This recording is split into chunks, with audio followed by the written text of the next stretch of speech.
Yo, hello guys. In today's video, I'll show you how you can fix internet connection issues on your Windows computer using easy methods.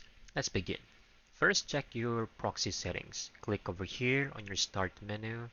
Then we need to go to your internet settings. Type in network, click on it, choose proxy over here. Make sure these are turned off automatically. Detect settings, turn that off. Use proxy server, turn it off.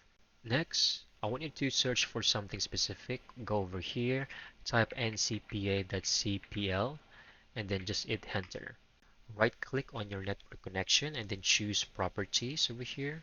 Select the Internet Protocol version 4. So over here, this one, okay?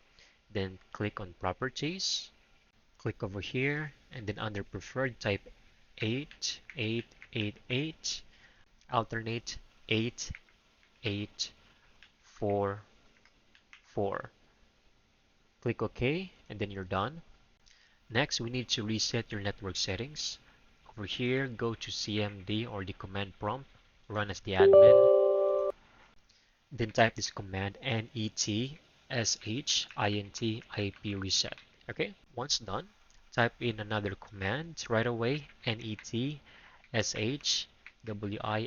netshwinsock reset. Wait for it to be completed, then just click on exit. Finally, restart your computer, and that's it. Following all of these steps, you should now be able to fix your internet connection. I hope you found this video very helpful.